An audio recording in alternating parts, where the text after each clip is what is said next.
Hari ini, saudara, sejumlah elemen mahasiswa menggelar aksi unjuk rasa di sejumlah titik, termasuk di Jakarta. Di Jakarta, tepatnya di kawasan Tugu Tani dan di depan gedung DPR MPR. Usai melakukan aksi unjuk rasa, sebagian perwakilan dari mahasiswa melakukan pertemuan langsung untuk pembahasan dan juga menyampaikan aspirasinya kepada Wakil Presiden Gibran Rakabuming.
Tiba-tiba beredar kabar secara meluas kalau Gibran, Wapres itu menerima pendemo dari beberapa kampus. Yo, aku ngerti itu. Habis nuntasin kerjaan di rumah, kebenaran perut lapar, langsung diwedangan ngobrol tentang sepak bola. Nah, salah satu tetangga, ya pas ada di situ itu, cerita tentang Gibran nerima para pendemo sambil nyodorin HP ini. Ya, lalu saya tanya, emang kenapa itu? Nah, di pikiranku saat itu tumben nih ada kemajuan bila Wapres beneran siap menerima aktivis. Bukankah selama ini dia cenderung menghindar bila diajak berdiskusi, berdebat, membicarakan sesuatu tema yang agak mendalam dengan para mahasiswa, ya tentunya ini para akademisi. Apalagi sama kalangan yang kritis kayak mahasiswa ini kan aku tahu tuh gimana kapasitasnya. Nah, terus tanggaku tadi nyaut, hebat dong Gibran berani nemui pendemo. Bilang ke saya gitu. Ya tak jawab, lu kan mereka ketemunya dalam istana Wapres, kita nggak ngerti apa yang terjadi di dalam kan. Selain itu aku kan nggak ngerti apa saja yang terjadi selama demo kemarin. Ya ceritanya gimana beberapa aktivis diterima di istana Wapres. Lantas ya terlintas pula pikiran, kok baru sekarang Gibran menerima para peserta aksi? Bukankah kalau sejak dia menjabat bersedia berdialog dengan para aktivis kampus itu baik? Emang yang di Muslim mahasiswa mana aja sih? Kok tiba-tiba ada sekelompok mahasiswa datang ke istana Wapres? Lepas Jumat di waktu mahasiswa Universitas Indonesia turun ke jalan, elit aktivis diajak dialog, diterima sama Wapres, itu hebat. Gibran menunjukkan kapasitasnya yang beneran, diakui sebagai lulusan luar negeri. Meski aku sih percaya pengakuannya Mas Roy, sing bingung, sing bingung ya Gibran sendiri. Sejatinya lulusan S1 mana sih? Sarjana dari Singapura apa Australia? Dari UTS, Inshot, apa dari MDS Singapura? Ya, kita lupakan aja itu. Lah penting. Justru yang tak mau komparasikan usai demo mahasiswa Universitas Indonesia Jumat kemarin itu kan Jokowers menilai para mahasiswa itu sebagai mahasiswa. Jadi demo yang disewa, yang dibayar. Hah? Itu kan tuduhan orang cetro. Siapa Jokowers yang memfitnah itu? Ya biasalah sih hau-hau pasukan dan Toyib Fanani. Ada yang nulis tuh kalau demo mahasiswa berjas kuning disusupi, malah dituliskan bila Mas Roy disebut memanfaatkan aji mumpung dengan menghasut pendemo. Ini kok fitnah tidak pernah berhenti, dan ini sudah diperiksa dari Polda Metro Jaya, kok nggak diterusin? Lo nek punya kesaktian, ngapain dipakai aji mumpung? Pilih keluaran aja tuh aji-aji penjarakan Bang Jack. Gitu kalau dia punya aji-aji kan enggak. Lo memang untungnya apa? Memakai anak-anak muda yang masih berpikir kritis, masih clear, ya biarkan mereka memperjuangkan aspirasinya sendiri.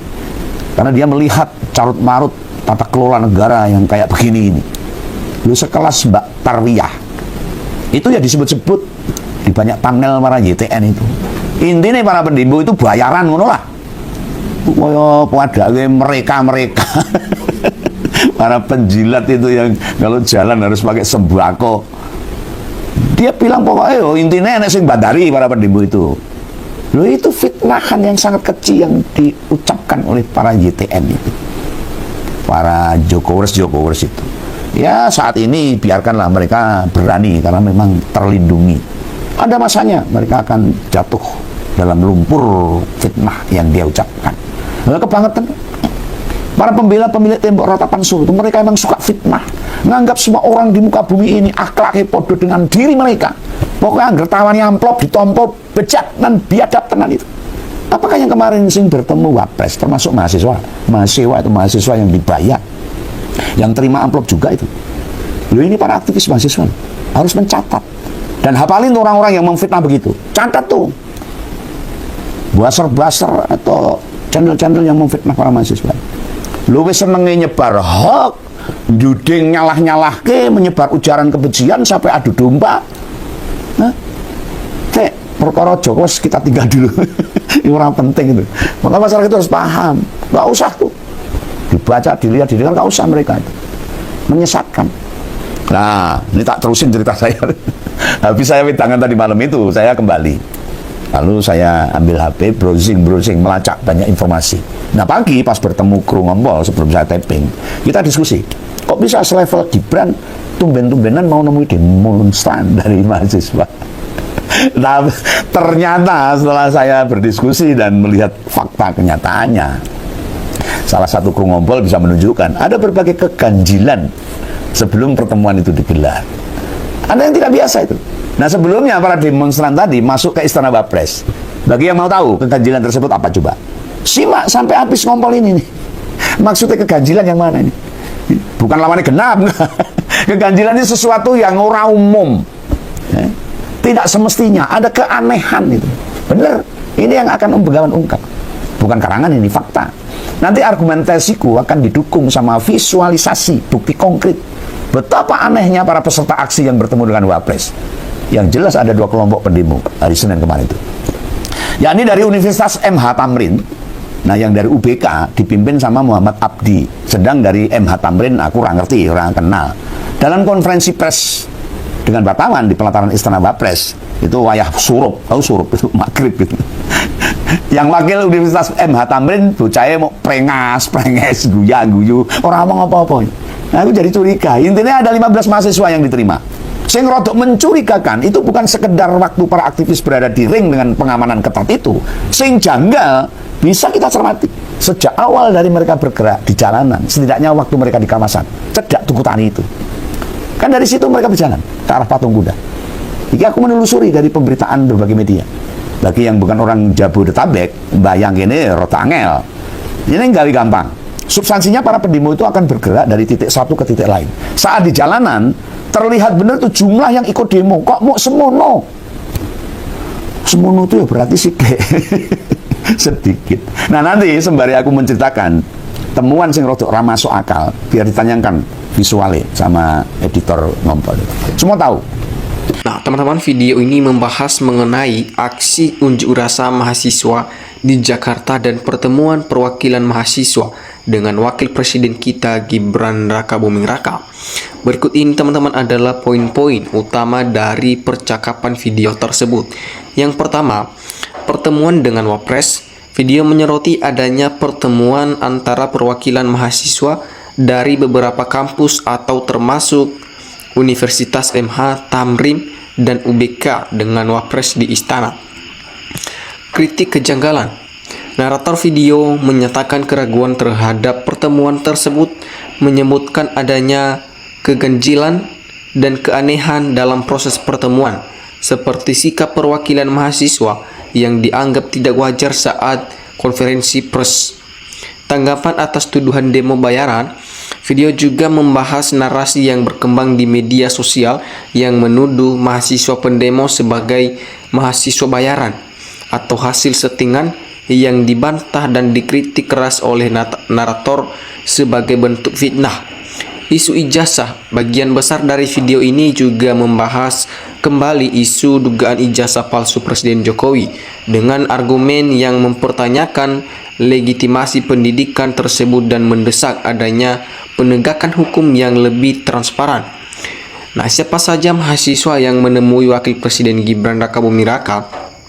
Disebutkan bahwa terdapat dua kelompok mahasiswa yang menemui Wakil Presiden kita Gibran, yaitu perwakilan dari Universitas MH Tamrin dan kelompok dari UBK atau Universitas Bung Karno yang dipimpin oleh Muhammad Abdi. Siapa pimpinan demonstran dari UBK? Pimpinan perwakilan mahasiswa dari UBK atau Universitas Bung Karno yang menemui Wakil Presiden Gibran adalah Muhammad Abdi. Juga disebut di sini meragukan kapasitas intelektual Wakil Presiden Gibran Rakabuming Raka dengan beberapa alasan utama. Pertama, keengganan berdiskusi. Narator mengklaim bahwa selama ini Gibran cenderung menghindari diskusi, debat atau pembicaraan mengenai tema-tema mendalam dengan kalangan akademisi dan mahasiswa yang kritis. Keraguan mengenai latar belakang pendidikan. Pembicara mempertanyakan kejelasan mengenai riwayat pendidikan sarjana atau S1 Gibran dengan menyebutkan kebingungan mengenai apakah ia lulusan dari Singapura atau Australia serta lembaga pendidikan spesifiknya. Bagaimana lokasi pertemuan dengan pendemo dilakukan? Berikut adalah detail mengenai lokasi dan proses pertemuan tersebut. Yang pertama, lokasi pertemuan berlangsung di dalam Istana Wakil Presiden. Nah, proses pertemuan sebelumnya mahasiswa menggelegar aksi unjuk rasa di sejumlah titik di Jakarta, termasuk di kawasan Tugu Tani dan di depan gedung DPR MPR. Setelah aksi, sebagian perwakilan mahasiswa melakukan pertemuan langsung untuk menyampaikan aspirasi kepada Wakil Presiden Gibran Rakabuming Raka. Narator video menyebutkan adanya keganjilan atau keanehan dalam proses tersebut, seperti sikap perwakilan dari Universitas MH Tamrin yang dianggap hanya tersenyum atau prengas-prenges saat konferensi pers di pelataran istana pada waktu maghrib. Nah, perwakilan mahasiswa dari Universitas MH Tamrin saat konferensi pers di pelataran istana menunjukkan sikap yang dianggap ganjil, yaitu hanya prengas-prenges atau tersenyum-senyum dan tidak berbicara apa-apa. Mengapa pertemuan Wapres Gibran dianggap tidak lazim? Pertemuan tersebut dianggap tidak lazim atau ganjil karena beberapa alasan. Yang pertama, keengganan Gibran yang biasanya menghindari diskusi. Narator menyatakan bahwa selama ini Gibran cenderung menghindar jika diajak berdiskusi, berdebat atau membahas tema mendalam dengan mahasiswa atau kalangan akademisi. Kejanggalan pada proses aksi unjuk rasa, narator mengamati bahwa jumlah pendemo di lapangan seperti di kawasan Tugu Tani terlihat sangat sedikit. Sikap perwakilan mahasiswa saat konferensi pers, narator menyoroti perilaku perwakilan mahasiswa dari Universitas MH Tamrin di pelataran istana yang hanya prengas-prenges atau tersenyum-senyum dan tidak menyampaikan juga aspirasi atau berbicara apapun saat konferensi pers. Kecurigaan adanya rekayasa, terlihat juga kebohongan. Narator mengindikasikan bahwa pertemuan tersebut memiliki keanehan yang mencurigakan dan menyiratkan bahwa aksi tersebut mungkin bukanlah gerakan spontan melainkan sesuatu yang sudah diatur-atur. Mengapa pembicara menyoroti peran dosen? Nah, dalam video tersebut narator sebenarnya menyoroti peran dosen pembimbing skripsi dalam konteks narasi mengenai dugaan ijazah palsu Presiden Jokowi, bukan secara langsung terkait latar belakang pendidikan Wakil Presiden Gibran Rakabuming Raka. Narator mempertanyakan kejelasan peran seseorang dosen pembimbing antara skripsi dan akademik dalam kasus tersebut. Adapun juga mengenai kapasitas intelektual dan latar belakang pendidikan Gibran, Narator menyoroti ketidakjelasan mengenai universitas asal sarjana S1 Gibran, mempertanyakan apakah ia lulusan Singapura atau Australia, serta lembaga pendidikan spesifik yang bersangkutan. Nah, teman-teman, mengapa pertemuan mahasiswa dianggap tidak layak? Nah, dalam video yang kita lihat menganggap pertemuan tersebut tidak wajar atau memiliki keganjilan berdasarkan beberapa alasan. Nah, ini dia yang pertama, kontras dengan kebiasaan Gibran.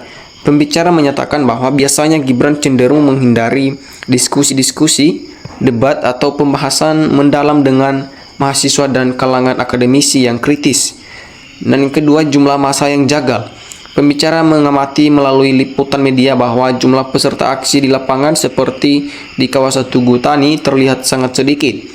Sikap mahasiswa saat konferensi pers, pembicara menyoroti perilaku perwakilan mahasiswa dari Universitas MH Tamrin yang dianggap ganjil karena hanya perengas-perengas atau tersenyum saja dan tidak berbicara apapun saat memberikan konferensi pers di pelataran istana pada waktu maghrib.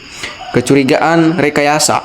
Pembicara menyiratkan adanya keanehan yang mencurigakan sebelum pertemuan digelar, sehingga ia menduga aksi tersebut bukanlah gerakan yang spontan sedangkan yang sudah diatur-atur sebelumnya. Nah, jadi teman-teman, demikian saja cuplikan video kali ini. Terima kasih teman-teman. Salam NKRI harga mati.